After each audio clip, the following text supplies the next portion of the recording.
David is 46, successful, the kind of person everyone leans on.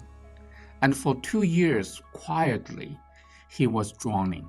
So he did everything right. He saw a doctor, he took the medication, he went to therapy every week for a year. He was honest, he did the work, but he was still drowning. If you are David, I want to show you why. Because it isn't that you failed treatment. The treatment only reached part of you. Think of yourself not as one thing, but as three. There's a driver, that's you. Your awareness, your mind, your soul, if you like that word. There's a car, that's your brain and body, the physical organs, its wiring, its chemistry, its energy. And there's a road, that's your life, your relationships, your work, your history, the weather you drive through every day. When someone suffers, all three are involved. But the medication tries to fix only the car crudely. Talk therapy tries to coach only the driver, partially. And almost no one looks closely at the one thing we can work on most directly. The car itself, the organ, the real chemistry, and its energy. David's first antidepressant helped, genuinely. For a few months, he felt fog lift. He thought this is it. Then it faded, so they increased the dose. Then they switched him to a second drug, then a third. Each one worked a little for a while, and then didn't. The START study, the largest real-world antidepressant trial, found that even after 4 medication trials, roughly a third of patients never reached remission, and the odds dropped sharply with each switch. David's plateau isn't rare, it's a pattern. Here's why. A medication reaches into your brain's own chemistry and turns the volume down on the alarm. You feel different, but feeling different isn't the same as being healed. The drug never asked why the alarm is going off. It quiets the smoke detector without putting out the fire. A major 2022 review questioned the old chemical imbalance story of antidepressants, evidence that the simple low serotonin explanation doesn't always hold up. So David's medicine worked, and he still wasn't free because whatever started this was never touched. So David leaned harder into therapy. He was good at it. He's smart. Within months, he could explain his own patterns better than most therapists could. He understood his childhood. He understood his marriage. He understood exactly why he felt the way he did. And he felt exactly the same. Why? Because talking uses talking brain, the part that reasons and puts things into words. But trauma doesn't live there. It lives deeper, in the emotional brain and the physical brain and the older structure that don't speak in words. That's where fear is stored, and that's where the past keeps its grip.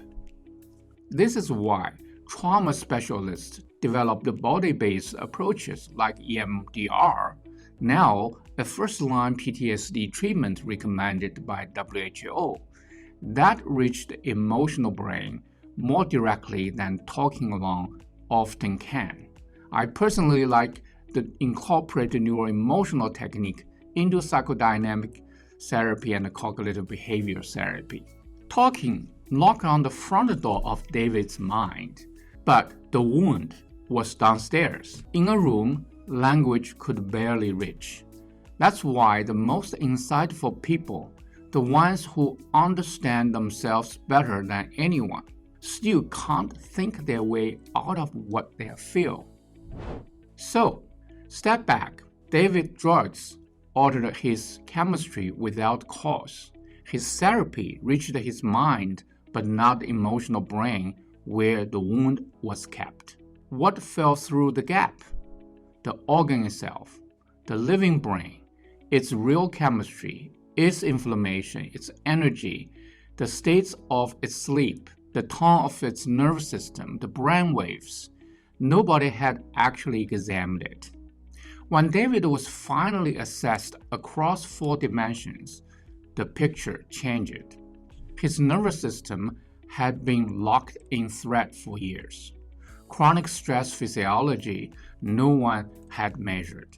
His sleep architecture was broken, and underneath it, an unprocessed loss he had narrated for 100 times in therapy, but never actually metabolized in his body. That's the whole reason I built a 4-dimensional model, because you are not just a car, and not just a driver. You are anatomy, the structure, chemistry, the biology, done naturally, precisely, not artificially, and by guessing. Energy, the nerve system, the vitality, what older tradition called the flow of life through the body, and the soul, the driver, the meaning, the purpose, the self behind the wheel. David needed all 4. So if you are David, hear this clearly. You are not treatment resistant. You are undertreated in the dimensions nobody assessed. The fatigue no drug lifted, the fear no insight dissolved, those aren't proof you are broken beyond repair.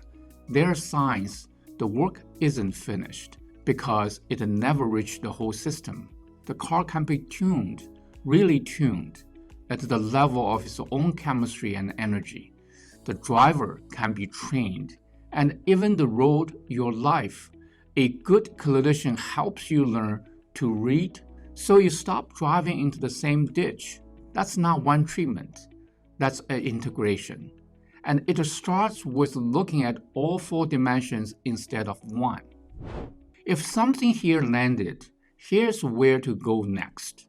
And I will keep it simple. First, if you want to see your own 4 dimensions, I built a free Brain 4-dimension profile, a short assessment that shows which of the 4 dimensions, anatomy, chemistry, energy, or soul, is most likely driving what you feel.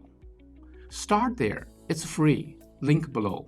Second, if you want a real first step you can take on your own, I built a mini course called Build Your Own ACEs Care Team. I will walk you through exactly how to assemble the 4-dimensional team David got, so you're never again stuck with just one prescriber or just one therapist. It is a one-time course, or if you want all my future courses too, there's a membership that make it more economical. Both are in the notes on aceswell.com. And third, if you're ready to work with a clinical team that treats all 4 dimensions together, that's the work we do at the Young Institute. Wherever you start with the one that fits where you are today. You did the work. You deserve care that reaches the whole of you. I'm Dr. Jingduan Yang. I will see you in the next one.